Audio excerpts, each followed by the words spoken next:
Good morning, good morning. It's Thursday, December 1st. Last month of the year. Crazy stuff, huh? I always feel like when January rolls around, it seems like December is so far away, but then boom, it's suddenly here. Good morning. It's time for Coffee with Fred. It means you get to have coffee with me. And how lucky are you? I woke up this morning. I'm feeling energized because I had rehearsal with Midline, my buddies Anthony and JB, and it seriously has probably been 2 months, maybe longer, since we've actually got together in the room and played.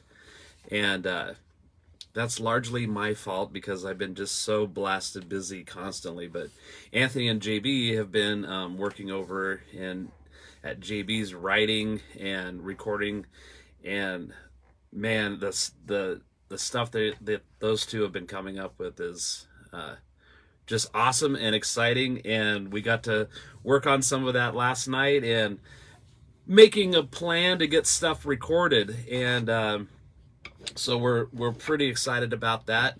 We do have a bass player arranged to record songs with us, and maybe we could twist his arm into doing some shows. So we're pretty optimistic about this next year. So, what do you talk about when you're having coffee? Well, you start off with a small talk. And you either start by talking about the weather, or when you run out of stuff to talk about, you talk about the weather. A little bit rainy and cold this morning. So, first thing I wanted to talk about was parents stop doing this. Well, what is this that we're doing that we should stop? I've seen for years and posts on Facebook, and I've also seen for years and heard just here in this studio, because I teach drum lessons, and of course I have students that are of all ages at home with drums. And drums by nature are loud. They make a lot of noise. The piano makes a lot of noise. The violin makes a lot of noise. Any instrument makes a lot of noise. And I see a lot of kids drop out of playing music, and one of those big reasons are the parents can't handle the learning process. So if you have a 6th grade student who's in orchestra and they pick up a violin, a lot of times it sounds like cats clawing a chalkboard. And yeah, that sound can be abrasive, but it's not about you. It's about your child or a student learning an instrument. And that takes time. They have to spend time with that instrument in their hands and making those sounds and practicing so that they get better. But man, I've seen so many times where, yeah, Jimmy's not going to come to drum lessons anymore. We just can't handle the noise. What do you mean? Did your parents tell you when you were growing up, yeah, you don't talk very well in year 2, just stop talking. I can't handle the noise. No, there's a learning process to all of this. So parents, if you have a student, a child that is learning an instrument, they make these really cool things called earplugs, or make sure they're in a bedroom and the door's shut. Those kind of things. With drums, one workaround is having electric drums, so you just hear a pad sound when you're playing. But man, stop discouraging your kids from playing instruments because you can't handle the noise. That's ridiculous. I started playing the drums when I was 10 years old, and I moved out of the house when I was 20. I think I was 20. So for 10 years, my parents heard drumming. I can think of only one time where my dad walked in my bedroom and he said, I'm really, really sorry to even ask you, but he said, I have a severe migraine right now. Could you not play for a couple hours? And that was the only time ever in 10 years that my parents said, hey, I can't today. But they didn't say, you're terrible. Stop making that noise. And if you allow your students to practice, they will get better, and then that noise becomes music. and it's enjoyable. I have parents that, of course, are very, very enthusiastic about their kids learning, and they're like, oh, I hear them improving. Like, I'm in the kitchen making dinner, and the beat's steady, and it sounds really interesting, and so that's really cool when the parents hear that the student is progressing. So parents, please stop telling your kids not to practice because you can't handle the noise. It is not about you. It is absolutely nothing to do with you. I've heard, even just in my neighborhood, sometimes you'll hear somebody playing an instrument. Or I've heard, like, because sound travels, and a lot of bands are in a garage, and you hear high school kids jamming. And it's interesting to just sit outside, and because you can kind of off in the distance hear something happening, and you go, yeah, right on. I remember when I was in that exact same part of my musical journey. So parents, be careful what you say to your kids when it comes to learning music. Now, if they haven't done their chores, get them on the chores, right? And then back to playing their instrument. The other story that I have this morning is sort of embarrassing. James says, had the police show up at my house several times when I was a kid. My mom never stopped me. I didn't even know this till years later. Oh, supportive parents rule. Absolutely. Yes. Yeah. I've experienced the police a couple times myself. And that's because I had just wacky neighbors, but and then they always seem like they're embarrassed when you have to come face to face. Yeah, I called I'm like, can you just knock on the door and or talk to me when you seriously had to call the police? But I've been joking with some of my students, like, have the police shown up at your house yet? And they're like, no. And I'm like, you're not playing loud enough. Yeah. Well, that's awesome, James. I know that, and people that know you and your passion for drumming, and how much that is your life, and having your mom really support you that's such a key thing. So parents, please support your students. Okay. So I have a sort of embarrassing story. There have been a few times in my live playing where I've shown up at a gig, and it's only happened locally, where I was loading gear in a panic and trying to get to a gig and show up and realize, I didn't have my hi-hat stand. So I was able to call Mary, and she'd meet me like halfway in between, and I'd be like, I can't believe, so then you make a checklist, like, I got to make sure that I have this stuff. And then sometimes you don't even check the checklist, but I've done this enough where I count how many cases I have. Okay, I've got 6 cases. Cool. There's my bag of hardware, and there's my cymbal case, and I have all my stuff. However, earlier this summer, this whole summer, I would say May through September, so part of spring and part of fall and the summer, I was averaging about 12 to 18 gigs a month with Cliff Miller. And most of those gigs I play my full drum kit, but other times I only play kick, snare, and hat. So people don't know what a kick drum is. It's the bass drum, it's a pedal. And so if the room's really small, the stage space is limited, those kind of things, volume's a big concern. My number one job is to keep time anyway, so I would just play the hi-hat, snare drum, and kick drum, and sometimes that also forces you to play a little bit different because you don't have your toms and cymbals, so you can be a little creative with just those 3 items. Well, we had done a bunch of shows. I had my full kit, and in and out, loading my stuff in and out of the garage, and in and out of my wife's car, and in and out of my car, and stuff kind of gets shifted around and a little bit scattered. Well, we were headed to Cascade to play up at the Valley Club, and I only needed kick, snare, and hat, so I grabbed my kick case, put it in there, grabbed my hi-hat stand, left the cymbals on it, threw my snare drum in there, and that was it. And Mary and I are driving, and we get up in the canyon where there's no cell service, and we're listening to music and talking about stuff. And this huge wave of panic hit me because I was like subconsciously running through, did I bring everything? And I thought, I didn't bring my stick bag. And sometimes I have a few extra pairs of sticks in my kick drum case. There's a pocket on the outside.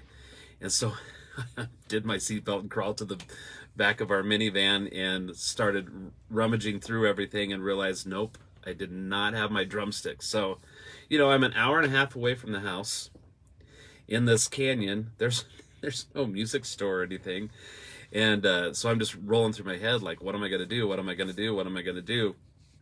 And once we came out of the canyon, I kept calling Cliff, because sometimes in our box of merch, our t-shirts and stuff, I have old drumsticks that are in there, and sometimes people will buy those for a few bucks, or maybe we'll give them a pair of sticks if they buy CD and shirt and all that stuff, because people like to get drumsticks as like a souvenir.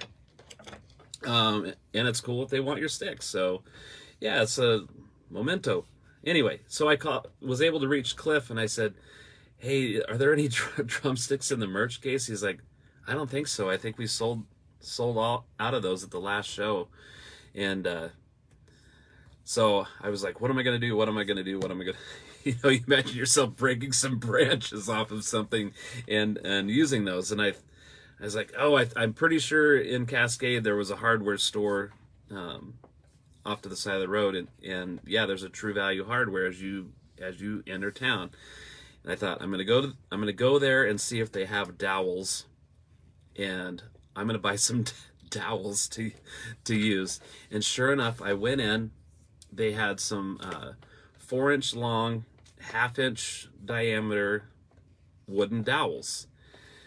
Well, if you 16 times 3 is 48, so I knew I could get 3 sticks out of one dowel. So if I bought 2, I would end up with 3 pairs of sticks. These are 1/2-inch wooden dowels that I bought at True Value Hardware Store. Now, I did not have a tape measure, so I took the dowel as it was 48 inches long, and I went to where there was a tape measure, and I measured 16 inches, and with my thumbnail, I scratched a line in there, and these were only a few dollars a piece. I think maybe $2 for a 48-inch long dowel. So I bought 2 of those, so $4. And then I bought a little hacksaw that was seriously maybe 6 inches long, and it was like $10 for that. So for about $15, I bought a hacksaw and some dowels. And when I got to the gig, I got out on the sidewalk and cut that first mark, and then I just kept tracing that. And I wound up with these dowels. Now there's one pair I did not. Now keep in mind, I'm only playing the kick, snare, and hat. So I had a towel on the snare drum too. So I wasn't really worried about this edge on the drum head or the cymbals or anything like that. But yes, and they worked perfect. They worked perfect. The first, we played 2 long sets. I think we played maybe an hour and 15 minutes each set. So here's the end of the sticks, end of the dowels from the first set. Again, I kept these as like a reminder to grab your stupid drumstick bag as you head out. So yeah, that was there. And then the second set, I actually lowered my hi-hat so it wasn't hitting the edge as much, and so this was the second pair. So that's my embarrassing pro tip of the day. If you get stuck and you don't have sticks, see if you can find a hardware store that might have some dowels that you can cut, and they can become drumsticks. Because there's no way that I was going to be able to drive back to the house for another hour and a half, and then back to Cascade for another 3 hours out of whack to get drumsticks. unless you know somebody that lives where you're playing that can bail you out on some equipment things. But I would highly suggest that you make an equipment list that you put on your phone, and that when you're getting ready to take your gear out for a show, that you thoroughly go through that checklist every single time, even if you're super confident that, oh yeah, there's no way I'm going to miss this. Now, in all my travels and touring with different bands, I actually never had that happen. You know, those situations, my gear was in giant flight cases and everything was loaded in a trailer, and everything inside those flight cases has a very specific spot for every single thing. So before you put the lid on, you can quickly look, oh, I have, and if there's an empty space in that case, you know that piece of gear is missing somewhere in the club or the venue, and you need to put the stuff in its proper place. So the sad news that I saw today, was I just saw, and I'm sure everybody's starting to become aware, that Christine McVeigh from the band Fleetwood Mac had passed away a day or two ago. She was 79 years old, and I did just a quick Google search when I saw that, of course, because we're probably curious, like, what happened? Well, one, she's 79, so she's of that age where people might get lost. Apparently she had some illness, and that's what, they didn't say what the illness was, but obviously Fleetwood Mac, a huge influence on many of us, and they hit song after hit song, and of course with Stevie Nicks and Lindsey Buckingham and Mick Fleetwood and John McVeigh.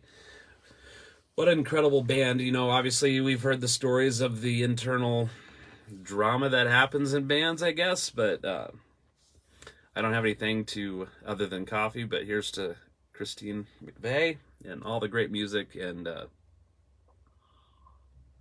think I might spend my morning listening to Fleetwood Mac once I wrap this up. And then with Cliff Miller, just a reminder that we are playing January 20th at the Sapphire Room here in Boise. We're going to debut a bunch of new songs that night that we've never played live before. We've just been writing and recording them and then rehearsing them. So we wanted to make sure that was a special thing for that night, that we would be debuting new songs for people to check out. We've got maybe 5 or 6 originals, and then another 4 or 5 covers that we've done. One of which is Wichita Lineman. Of course, we're all familiar with Glenn Campbell doing that, and the person that actually wrote the song, his name is escaping me at this moment. I can't remember what it is, but I think we associate that song with Glenn Campbell, and I've always liked that song, the rock and roll guy who liked Wichita Lineman. So I made that suggestion to Cliff a while back, and so that is going to be released this month as kind of a precursor to the show at the Sapphire Room. Also, we are playing this Friday night, tomorrow night, at Indian Creek Steakhouse in Caldwell, which is always a good time. Then we're hitting the road for a couple days, going to Wyoming on the 16th and 17th of December. And then January 7th, we will be at Forrester's in McCall. And then January 20th at the Sapphire Room. Thanks for joining me. Appreciate it. James, thanks for sharing that story about your support from your mom. Obviously, you and I have talked about the support we get from parents and how important that is to the student, and just be really encouraging. So hope you guys all have an amazing day. And my wife has been gone. She'll be gone a month this Monday, and it looks like she may be coming home on Monday. So win for the family here. It was great that she was able to go to South Carolina and help out her dad and stepmom through their recent health and medical needs. But I am looking forward to having my wife back home. The longest I've ever been gone from Mary is we had been married about 1.5 years, and I went on tour with the band, so I was gone for just short of 3 months. I think I was gone a little over 12 weeks or something, touring with the band. And So when you're a fairly newlywed and you're gone from your wife for 3 months, it's a little hard. But here we are. We've been married 26 years, and we have 4 kids, and so I just doubled. I've never cooked this much in my life, I don't think. And I finally was able to barbecue chicken the other night, and my kids liked it. It actually did taste pretty good. I tend to overcook things. I get nervous with chicken, wanting to make sure it's cooked all the way. So I watched some YouTube videos, and I had some pretty good success barbecuing chicken. And yeah, so I might cook a little bit more. I'm not promising. Especially, Mary, if you watch this, I'm not promising, but I am excited to have my wife home, which means we will get back to doing the Thursday drum covers and getting some midline stuff recorded and finishing up some recordings that we have with Cliff. All that great stuff. So have an amazing day. Happy December. And talk to you guys soon.